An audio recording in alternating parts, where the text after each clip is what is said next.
Hello friends, welcome to data analysis point. So आज की video जो हमारी रहने वाली है वो रिपोर्ट है। हम डायरेक्ट naukri.com से जो की रिस्पॉन्सिबिलिटीज रहती हैं, रोल एंड रिस्पॉन्सिबिलिटी KRA जो रहता है। जैसे अब आप देखिए ये वैकेंसी निकली है कैप्री ग्लोबल कैपिटल, एक NBFC कंपनी है। NBFC means non banking finance company, right. जैसे किसी को बैंक से लोन नहीं मिलता तो NBFC से वो लोन ले सकता है, थोड़ी इंटरेस्ट रेट ज्यादा होते हैं। तो इस मैं एक सैंपल डाटा लूंगा, डाटा बड़ा है बट वो इसका कोई एक्चुअल डाटा नहीं है, सैंपल डाटा पे कि ये क्या क्या रिक्वायरमेंट है इनकी, उसको कैसे हम फुलफिल कर सकते हैं, कौन सी MIS के लिए बात करें। जैसे वैकेंसी निकली है MIS एग्जीक्यूटिव की, ठीक है, तो इन्होंने क्या रिक्वायरमेंट बोली है, क्या MIS बन चाहते हैं ये, तो उसके हिसाब से आज MIS की रिपोर्ट बनाएंगे। देखो इन्होंने क्या बोला है, अगर मैं थोड़ा सा इसको करूं zoom, the MIS executive is responsible for preparing, maintaining and analyzing operational and legal related MIS report for an NBFC or financial institution। ठीक है, अब उस जो भी MIS का बंदा होगा उसको ये चेक करना है, ये रिपोर्ट बनानी है कि जो लीगल केसेस हुए हैं उनकी क्या प्रोसीडिंग्स हुई है, क्या स्टेटस है उनका, उसका एक डैशबोर्ड बनाना है। ठीक है ना, एक इस टाइप की रिपोर्ट। अब सपोज कोई ये कंपनी है NBFC है, सिर्फ मैं कैप्री की बात नहीं कर रहा, कोई भी कंपनी है, तो उसमें बहुत सारे लोन दिए उन्होंने, मल्टीपल ऑफ क्लाइंट है उनके, 1000 भी हो सकते हैं। अब जैसे कि लिस्ट में मैंने लिस्ट बनाई है, इसमें 1000 क्लाइंट है जिसका की डिफॉल्ट हुआ है। हो सकता है कि क्लाइंट हो 50,000, इतने क्लाइंट पे डिफॉल्ट हुआ है। तो इसकी जो रो डाटा कैसे मेंटेन करना है, वो मेंटेन करना है जो क्लाइंट हमारा मतलब क्लियर है, जिससे पेमेंट आ रही है रूटीन बेसिस पे, या जिससे पेमेंट क्लियर होगी, उसका तो हमें रिकॉर्ड रखना नहीं। जब हम डिफॉल्ट केस का ही डिटेल बनानी है हमें, तो हम सिर्फ जो MIS एग्जीक्यूटिव को सिर्फ जिसकी आउटस्टैंडिंग बची है और डिफॉल्ट हो रहे हैं, जो टाइम पे पेमेंट नहीं कर पा रहे हैं या EMI पे नहीं कर पाए हैं, सिर्फ उसके स्टेटस लिखना है। ठीक है, उसी की स्टेटस की रिपोर्ट बनानी है। अब देखो जैसे सपोज ये पहला क्लाइंट है, इसकी केस ID लिखी है, लोन अकाउंट नंबर है, उस कस्टमर का नेम है श्वेता चौहान, ठीक है, और जयपुर ब्रांच से है, मतलब कौन सी ब्रांच से उसने लोन लिया है, होम लोन, किस टाइप का लोन है। ठीक है, कई तरह का लोन है इसमें, जैसे कमर्शियल व्हीकल लोन है, गोल्ड लोन है, कोई NBFC सुना कि ये सिर्फ पर्सनल लोन लेगी, कई तरह के लोन दे सकती है, होम लोन है, माइक्रो हाउसिंग, ठीक है, MSME लोन। तो डिफॉल्ट अमाउंट कितना था, उसने 10 लाख का लिया था, लोन लिया था, डिफॉल्ट उसने किया है 3,91,000 का। और ये DPD, डे पास्ट ड्यू, मतलब जो ड्यू डेट थी उससे कितने दिन निकल चुके, 195 दिन लेट हो चुकी है, डिले हो चुकी है उसकी पेमेंट। और नोटिस कब दिया है हमने, मतलब हमने जिस डेट को नोटिस दिया, सपोज 195 दिन या 100 दिन हो गए, उसके बाद हमने उसको नोटिस इशू किया कि आप डिफॉल्ट कर दिया है, और लीगल नोटिस हमने दे दिया है, या तो किसी एडवोकेट के थ्रू नोटिस पहुंचा दी है। और उसके बाद तीसरा है, ये है current legal status. Legal status क्या है, देखो उसमें एक है केस क्लोज्ड, ये पेमेंट आ गई, केस क्लोज हो गया। दूसरा कोर्ट हियरिंग, कोर्ट में हियरिंग चल रही है। इंटरिम ऑर्डर, मतलब कोर्ट ने फाइनल ऑर्डर नहीं दिया है, इंटरिम ऑर्डर आ गया है। नोटिस इशूड, और सेटलमेंट एग्री हो गया, बस फाइनल रहता है, सेटलमेंट एग्री हो गई है। ठीक है, समन सर्व्ड, मतलब कोर्ट ने समन इशू कर दिए। ठीक है, देन असाइंड लीगल काउंसिल, किस एडवाइजर कौन है हमारा, हमारी इन हाउस टीम भी हो सकती है, ठीक है, जो कि हमारे खुद के वकील हमने हायर कर रखे हैं, वो केस लड़ रहे हैं, या फिर कोई कंपनी कर रही है। जैसे सपोज मेरा हेड ऑफिस, इस कंपनी का हेड ऑफिस दिल्ली में है, ठीक है, दिल्ली में इसकी एक टीम बैठी हुई है, लेकिन इसकी ब्रांचेस कई जगह हैं। एक ब्रांच इसकी केरला में भी है, तो केरला में थोड़ी ना इनका ये वाली टीम का बंदा हर बार जा पाएगा, तो वहां का लोकल कोई एडवोकेट या कोई कंपनी हायर कर ली है, तो उनका नाम लिखा पर है। और लीगल फीस कितनी पे की है वो इस कॉलम में लिखी है, लीगल फी कितनी पे की है। उसके बाद अगर अमाउंट रिकवर हुआ है कुछ, तो उसका कितनी रिकवरी आ गई है, इन डिफॉल्ट अमाउंट के अगेंस्ट कितनी रिकवरी आ गई है, और रिकवरी स्टेटस क्या है, ये पार्शियली पे हुआ है या फुली पे हुआ है या फिर पूरा पेंडिंग है। लास्ट एक्शन डेट, मतलब लास्ट जो, मतलब कई तरह के, हमने लीगल नोटिस भेजा, ठीक है, रिमाइंडर भेजा, उसके बाद कोर्ट में हमने केस कर दिया, 100 चीजें जो मतलब जो स्टेप है, लास्ट जो हमने स्टेप लिया, सपोज हमने कोर्ट में हियरिंग है, वो लास्ट स्टेप वो था, उसके बाद अभी कुछ नहीं हुआ है, तो वो एक्शन हुआ है जो लास्ट, उसकी डेट लिखनी, ठीक है। और टर्न आउट टाइम मतलब कि जो लास्ट एक्शन और डिफॉल्ट डे उसके बीच में कितना गैप है, 94 डे, उसको टर्न अराउंड टाइम बोलेंगे। डिफॉल्ट हुआ और लास्ट एक्शन जो हमने लिया है उसके अगेंस्ट, तो उसमें 94 डेज का इसमें आ रहा है टर्न अराउंड टाइम, हम उसको बोलेंगे। आउटस्टैंडिंग बैलेंस कितना है, सब कुछ होने के बाद, मतलब उसका डिफॉल्ट 3 लाख था, अगर उसने कुछ पेमेंट दे दी है तो बैलेंस अमाउंट उसको लेस करके आएगा, और नहीं पेमेंट दी है तो पूरा का पूरा आउटस्टैंडिंग में आएगा। अब देखो ये सारा हम जो है रेगुलर बेसिस पे जो एमआईएस वाला बंदा है इसको अपडेट करता रहेगा, कुछ चीजें स्टेशन से निकलेगी, ठीक है, जो उनका सॉफ्टवेयर होगा उसको अपडेट करना है, जैसे जैसे उसमें प्रोसीडिंग होती रहेगी वैसे वैसे इसको अपडेट करते रहना है। इसका फिर फाइनल डैशबोर्ड हम बना लेते हैं। डैशबोर्ड का मैंने फॉर्मेट बनाया हुआ है यहाँ पर, इसको लिख देते हैं हम डैशबोर्ड, राइट। तो ऊपर है Capri global capital limited legal and operational MIS dashboard, अभी ये मैं कल बना रहा था, ठीक है, इसको मैं 5 कर देता हूँ आज की डेट का, आज 5 तारीख है। तो इसमें क्या है, रिपोर्ट जनरेटेड को on 5th of August 2026 prepared by Vivek Chauhan और डाटा एनालिसिस पॉइंट। और फिर बता रहा हूँ ये सिर्फ सैंपल डाटा है, ठीक है, जो कि एजुकेशन पर्पज से, इससे कैप्री ग्लोबल का कोई लेना देना नहीं है, ठीक है। Total default amount under legal, total legal मतलब लीगल के अंदर कितना अमाउंट है जो कि डिफॉल्ट हुआ है, ठीक है। तो उसको सीधा सीधा हम यहाँ से कॉलम दिया हुआ है हमारे पास, टोटल डिफॉल्ट, ये देखो ये वाला कॉलम डिफॉल्ट का है, राइट। तो मैं इसका नीचे टोटल कर लेता हूं और इसको मैं लिंक कर देता हूं यहां, राइट, सीधा इधर लिंक कर दिया। डिफॉल्ट अमाउंट मेरे पास ये आ गया, ठीक है। टोटल रिकवर्ड अमाउंट, इसका भी एक कॉलम हमें दिया हुआ है, यहां मैं फॉर्मूला लगाता हूं, और टोटल रिकवर्ड अमाउंट, हाँ ये रहा, यहां से ले लेता हूं, इधर भी फॉर्मूला लगा देता हूं एक बार मैं, रिकवर्ड अमाउंट के नीचे टोटल रिकवर्ड अमाउंट, ठीक है। Then overall legal recovery rate, कितनी रिकवरी रेट है, तो उसको वो कैसे निकालेंगे, परसेंटेज निकालेंगे, रेट कैसे निकालेंगे, total recovered divided by total default amount, इससे डिवाइड कर देंगे, रिकवर्ड अमाउंट को टोटल डिफॉल्ट से डिवाइड कर देंगे, तो हमारी परसेंटेज निकल आएगी, इसका रिकवरी रेट निकल आएगी, तो इसको परसेंटेज में लेके आ जाते हैं। अब ये हमारी ओवरऑल रिकवरी रेट निकल गई, इसको परसेंटेज में लेके आ जाते हैं हम, यहाँ पर नंबर्स पे क्लिक करके इधर परसेंटेज के साइन पे क्लिक करोगे, 35%।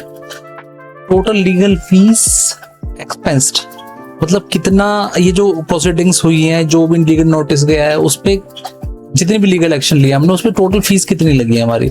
इसके लिए भी अगर आप देखो तो यहाँ पर एक कॉलम दिया हुआ है लीगल फीस का कॉलम ये रहा, ठीक है, एल कॉलम में लीगल फीस है। तो मैं यहां से जाके फॉर्मूला लगा देता हूं एज इक्वल टू, और ये लीगल फीस वाला column 3 crore 51 lakhs 31,700। Average legal टेट, मतलब एवरेज लीगल टेट, इसको देख लेते हैं हम क्या है, जो टर्न अराउंड टाइम है उसका क्या एवरेज है, मतलब जितने भी केसेस हैं उनका टर्न अराउंड टाइम, ये जैसे ये है, इसका 105 है, इसका 101 है, इसका 80 है, इन सबका टोटल मिला के कितना एवरेज आ रहा है। तो सीधा हमें क्या करना है, एवरेज लगाना है, एवरेज, और इस कॉलम को सिलेक्ट कर देना, जहां तक डाटा है सारा सिलेक्ट कर देना और एंटर। 70 डेज की टर्न अराउंड टाइम की एवरेज है 70 डेज, ओके। सो नेक्स्ट हमारा है लीगल स्टेज ब्रेकडाउन। तो लीगल स्टेज कौन कौन सी है मैं आपको दिखाता हूं। सबसे पहले तो एक्सेल में ही देख लेते हैं कौन सा कॉलम है लीगल स्टेज का।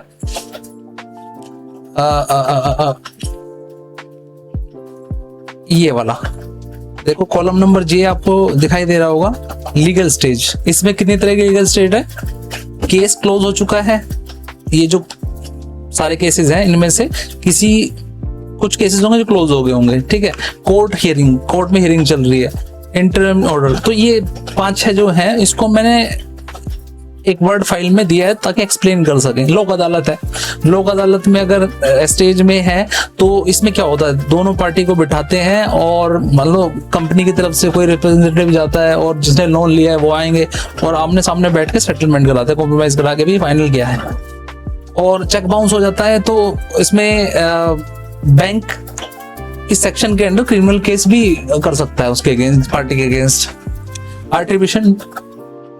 आर्बिट्रेशन जो नॉर्मल कोर्ट केस में के चक्कर में काटने से बढ़िया एक प्राइवेट न्यूट्रल पर्सन जज की तरह काम करता है और बैंक और पार्टी के बीच में डिस्प्यूट को सॉल्व करता है।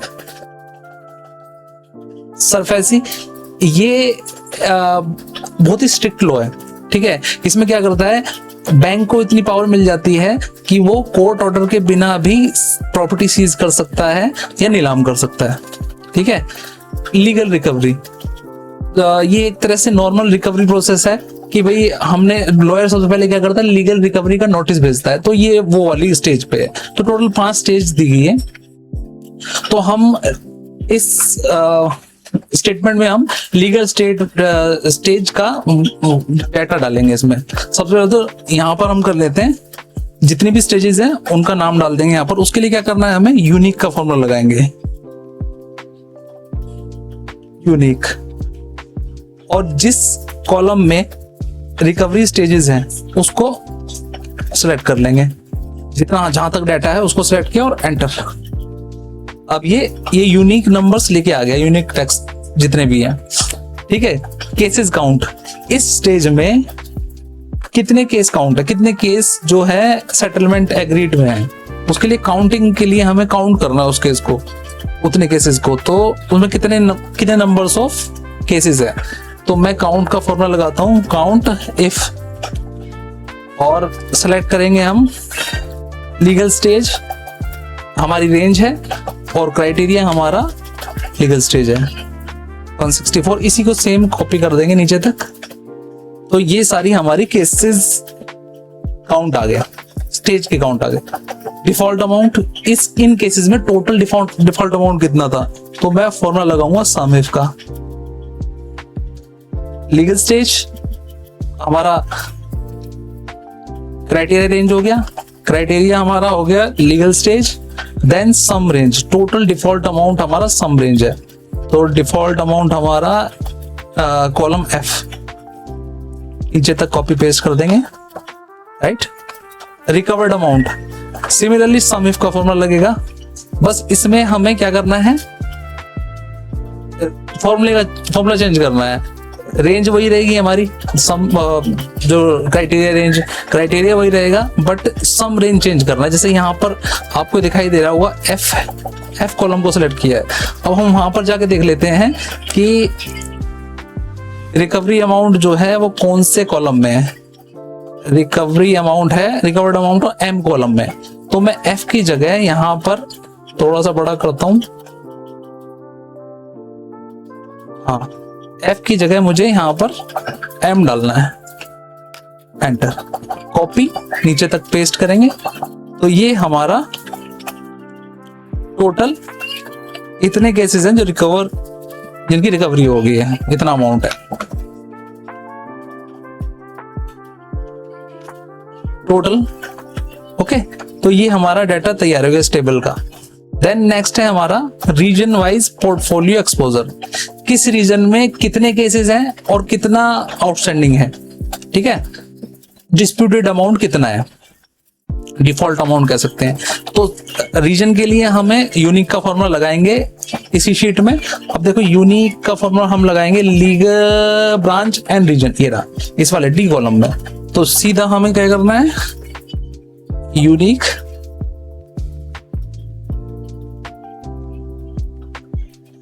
देन ब्रांच एंड रीजन को मैं सेलेक्ट कर लेता हूं, एंटर, ये आ गया। देन टोटल केसेस के लिए काउंट सेलेक्ट करेंगे हम, ब्रांच एंड रीजन, कोमा, और क्राइटेरिया हमारा जयपुर जो भी ब्रांच है, इसको नीचे तक पेस्ट कर देंगे, नंबर्स आ गया।